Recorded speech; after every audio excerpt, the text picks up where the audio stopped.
Bonsoir, chers toutes, chers tous, heureux de vous retrouver dans cette nouvelle vidéo. On m'appelle Sri Joseph Arandino, je suis instructeur spirituel, je suis homme de connaissance. Aujourd'hui, nous allons aborder la 6e église.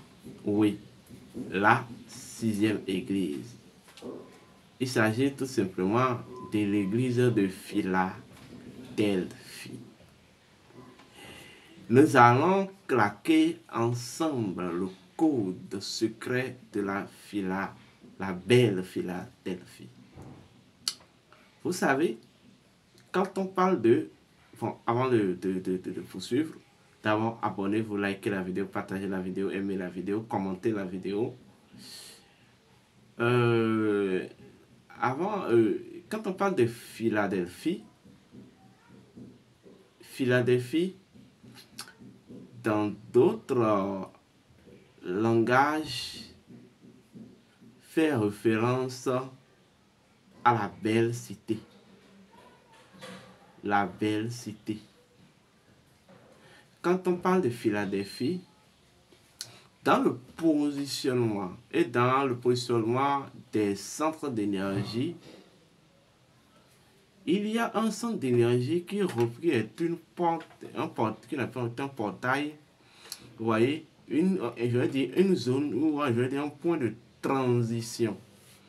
Vous voyez, de l'énergie ou des énergies qui quittent le bas et qui doivent monter en ascension. Donc, lorsque les énergies évoluent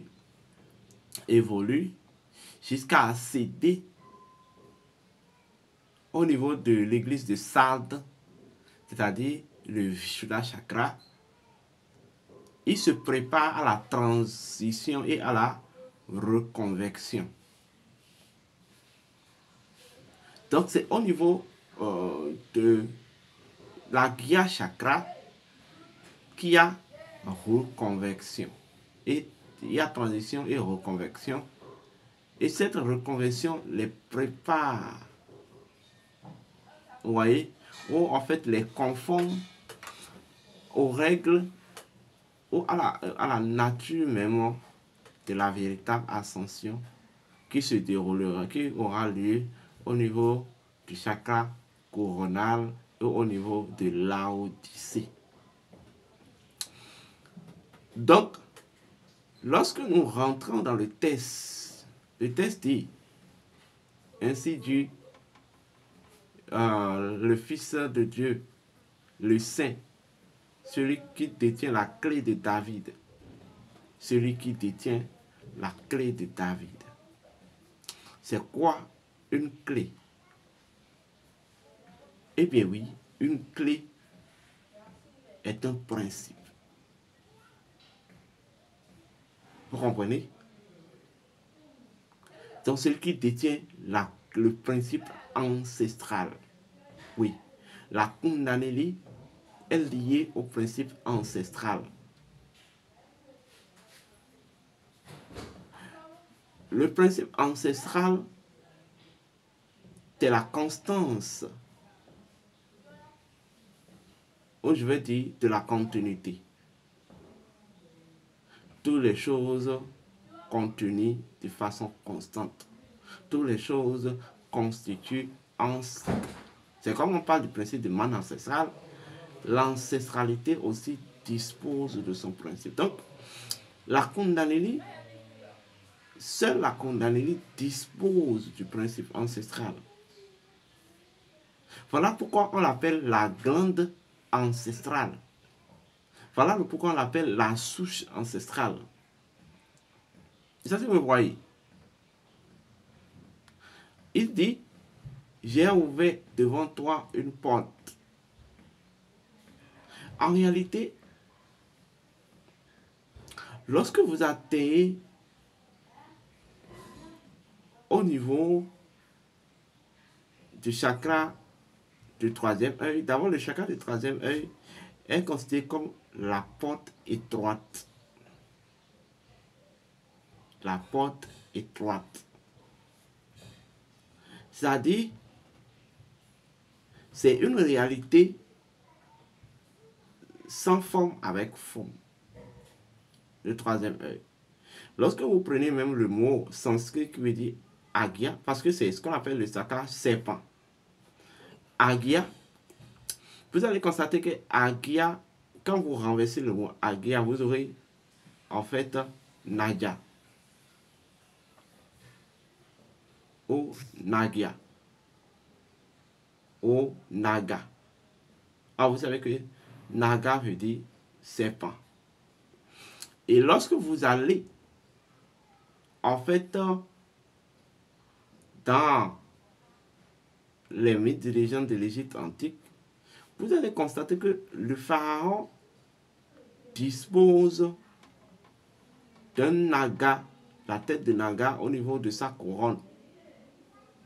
C'est pour en réalité énoncer la dimension de l'identité serpentine de son troisième œil. Et en réalité, lorsque le texte parle des peuples du monde entier, les peuples du monde entier symbolisent les 96 pétales du chakra du troisième œil. Le chakra du troisième œil, c'est le chakra serpent.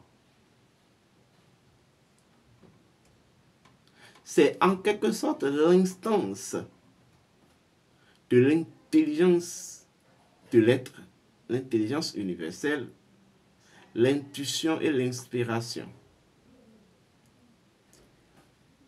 En fait, c'est le code premier de la révélation et de la vision. Le chakra du troisième œil, c'est ce que je vais appeler l'oreiller du divin. Parce qu'en réalité, c'est un point de méditation des énergies. Lorsque vous accédez à ce niveau de développement, lorsque vous accédez à ce niveau d'éveil, lorsque la Kundalini, en fait, travaille et accède à ce niveau, il n'y a plus, en fait, de retour en arrière. Ça veut dire que, en fait, l'ascension devient une chose assurée. Oui, assurée. Le troisième œil, c'est ce courant énergétique, c'est cette en réalité, ce mécanisme identitaire auquel aucune énergie n'est non perceptible. Toutes les énergies lui sont perceptibles. Il peut percevoir toutes les énergies. Il peut saisir toutes les énergies. Et en fait, toutes les énergies peuvent lui être saisies. Ça fait à cette différence que le troisième œil, en fait, dispose d'une innocence infaillible. Ce qui fait que dans son interaction avec les énergies ne peuvent pas la corrompre. C'est en ça, c'est de là qu'on parle, c'est là que les anciens disent les yeux ne mentent pas. Quand on parle du troisième œil, il s'agit du principe de l'oraculation ou de l'oracle. L'oracle qui est le pont entre la vie et la mort. L'oracle qui est le pont entre le monde visible et le monde invisible. L'oracle qui est l'œil d'Horus. Et ça, vous comprenez? L'œil d'Horus. Le portail des esprits. Voilà pourquoi on a parlé de portail. Portail qui réside. Ce portail réside dans le monde ou bien a en fait une relation avec le monde astral. Parce que là, on va parler maintenant en termes de principe de la divinité Horus l'Ancien. Voilà pourquoi ici on dit au vainqueur, je vous ferai voir la nouvelle Jérusalem descendue du ciel. En fait, la nouvelle Jérusalem, c'est le monde astral et le corps astral. C'est le monde astral et le corps astral qui descend de l'esprit, c'est-à-dire qui est intimement lié ou qui provient même des entrailles de l'esprit universel et qui doit venir en fait demeurer dans le corps et sur la terre. Donc, en fait, le troisième œil, ou autrement dit, de façon symbolique, Philadelphie, le chakra serpent, est intimement lié au monde astral et à l'âme. Parce qu'en réalité, selon d'autres niveaux de compréhension, la légende de la Nouvelle Jérusalem est liée aux trois dimensions de l'homme.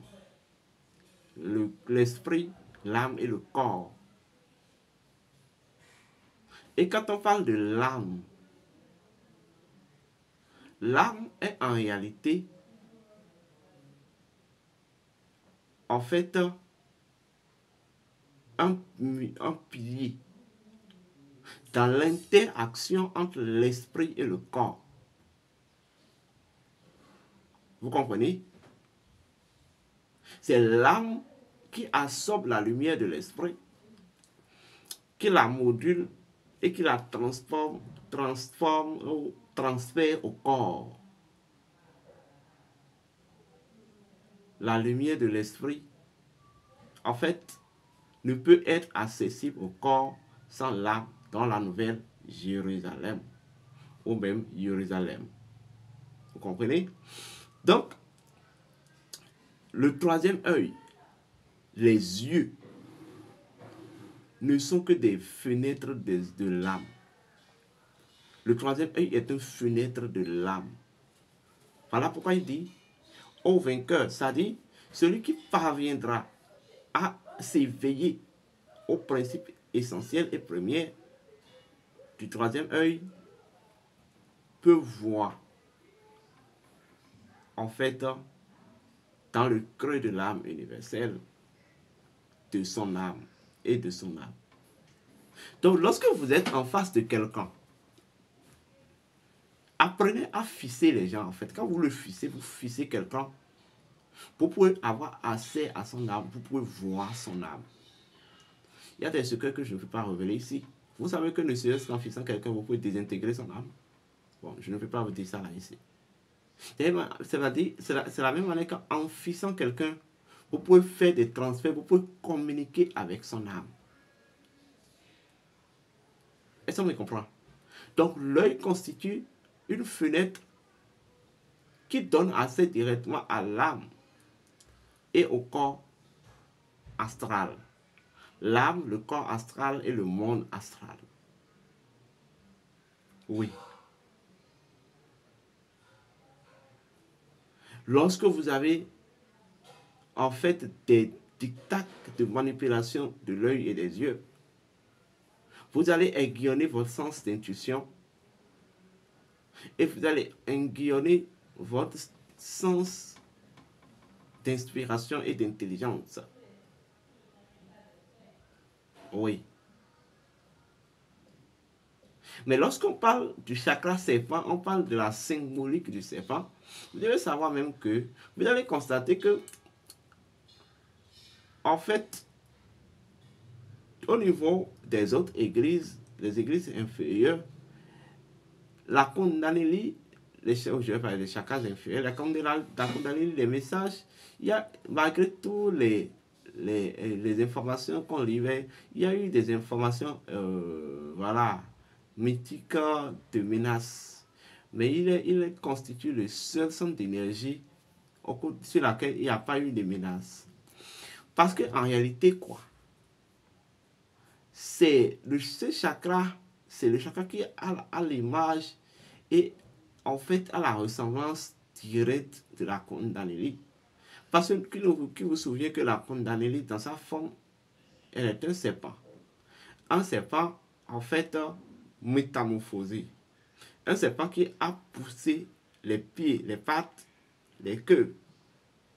Ces pattes, c'est la puissance. Les ailes, etc., etc. Donc, en fait,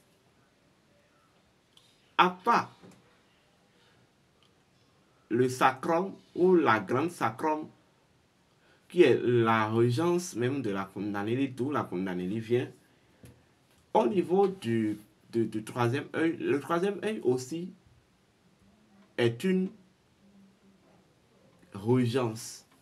C'est un sanctuaire même à la demeure du troisième œil, de la Kundalini. Vous voyez? En fait, elle porte les attributs identitaires du troisième œil, et de la Kundalini plutôt. Donc, elle est une géométrie, même dans sa forme, elle est une géométrie de la Kundalini. La plus grande règle que vous devez savoir là, c'est que son éveil,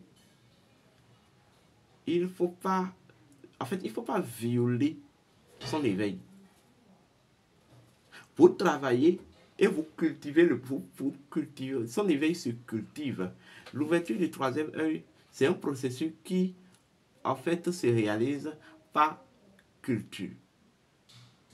Ça se cultive. Ça ne se viole pas. Est-ce qu'on me comprend? Voilà. Donc, c'est de ça qu'il s'agit, en fait. Quand on parle de Philadelphie, c'est le chakra serpent, c'est le troisième œil, c'est l'agya, le nandja. Ce nandja qui projette sa tête au niveau du couronne du pharaon. Instance d'intelligence, de l'inspiration et de l'intuition, la porte étroite. Et le serpent même, en termes de connaissance authentique, le serpent, c'est le symbole de la vérité, de la vie, de l'intelligence et même de la connaissance. Vous comprenez? Lorsque vous accédez à ce niveau, vous devenez un garant des connaissances premières. Je vais m'en arrêter là pour aujourd'hui. Nous allons revenir dans les moments à venir, poursuivre pour le dernier église, la dernière église. Merci beaucoup et que les bénédictions soient.